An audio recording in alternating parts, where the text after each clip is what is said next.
ఓం శ్రీ గురుభ్యో నమః. మానసిక అశాంతి రెండు విధాలు. మానసికం, యాంత్రికం.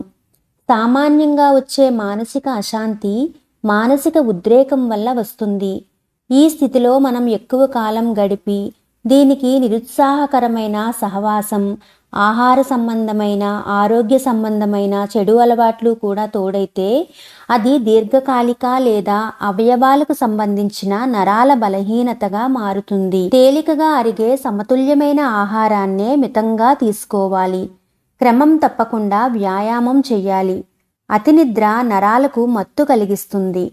నిద్రలేమి హాని చేస్తుంది. కానీ అన్నిటికంటే ముఖ్యమైనది మనం మన సహచరులను ఎంచుకోవడం. ఒక వ్యక్తికి ఎటువంటి స్నేహితులు ఉన్నారో తెలిస్తే అతడు ఎటువంటి వారే చెప్పవచ్చు. మనల్ని పొగిడేవారి వల్ల మనకు ఎటువంటి ఉపయోగం ఉండదు. నిజం ఏంటో చెప్పి మనని మనం అభివృద్ధి చేసుకోవడానికి సహాయపడేవాడే మన నిజమైన స్నేహితుడు. మనం వీరితోనే సావాసం చెయ్యాలి. మన జీవితంలో మంచి మార్పులు చేసుకుని ఎలా ఉపయోగం పొందగలమో మనకు వినయంగా సూచించేవాడే మనకు ఉత్తమమైన స్నేహితుడు. బాధ కలిగించేలా చేసే తీవ్ర విమర్శ ఒక వ్యక్తి తల మీద సుత్తి కొట్టినట్లు ఉంటుంది. ప్రేమకుండే శక్తి దానికంటే ఎక్కువ ప్రభావం కలది. ప్రేమతోనూ అవగాహనతోనూ చేసిన మంచి సూచనలు అద్భుతంగా పనిచేస్తాయి. కేవలం తప్పులు ఎత్తి చూపించినందువల్ల ఉపయోగం ఉండదు. ఒక వ్యక్తి తన స్వభావంలో లోపాలన్నీ తొలగించుకున్న తరువాతే ఇతరుల మీద తీర్పు చెప్పే అర్హత పొందుతాడు. అంతవరకు ఆత్మవిమర్శే ఉపయోగకరమైన విశ్లేషణ. శాంత స్వభావులు, వివేకవంతులు అయిన వారితో సహవాసం చేయాలి. మానసిక అశాంతిని తొలగించుకుని మనలో ఉన్న దివ్యత్వాన్ని గ్రహించడానికి ఇదే దగ్గరతోవ అవుతుంది. మానసిక అశాంతికి ఉత్తమ చికిత్స ప్రశాంతతను అలవర్చుకోవడమే. స్వాభావికమైన ప్రశాంతత కల వ్యక్తి ఎటువంటి పరిస్థితుల్లోనూ తన వివేకాన్ని, ధర్మాధర్మ విచక్షణను, హాస్యప్రియత్వాన్ని కోల్పోడు.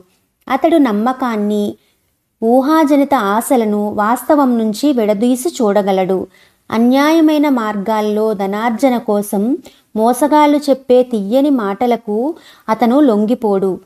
రక్త ప్రసరణకు హాని కలిగించే కోపం, భయం అనే ఉద్రేకాలతో అతడు తన శరీర కణజాలాన్ని విషపూరితం చేసుకోడు. కోపిష్టి తల్లి పాలు కూడా శిశువుపైన చెడు ప్రభావం చూపుతాయనేది శాస్త్రీయంగా రుజువైన సత్యం. తీవ్రమైన ఉద్రేకాలు శరీరాన్ని చివరకు సర్వనాశనం చేస్తాయి. స్థితప్రజ్ఞత్వం అంటే సమబుద్ధి. ఇది ఒక సుందరమైన లక్షణం. మనము ఒక స్థిర త్రిభుజుని మన జీవితానికి మార్గదర్శకంగా భావించాలి. ప్రశాంతత, మధుర స్వభావము రెండు భుజాలు. ఆనందం దానికి పీఠం అవుతుంది. ప్రతిరోజు ప్రతి వ్యక్తి ఇది గుర్తు చేసుకోవాలి. ఒక వ్యక్తి తన పనులను తొందరగా చేసినా, నెమ్మదిగా చేసినా, ఏకాంతంలో ఉన్నా, మనుషుల మధ్య తీరిక లేకుండా ఉన్నా అతని కేంద్రం మాత్రం ప్రశాంతంగా సమబుద్ధితో ఉండాలి.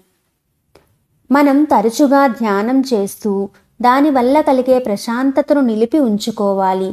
ప్రేమ, సద్భావన, సామరస్యాలను ఇతరులకు వ్యాపింపచేయాలి.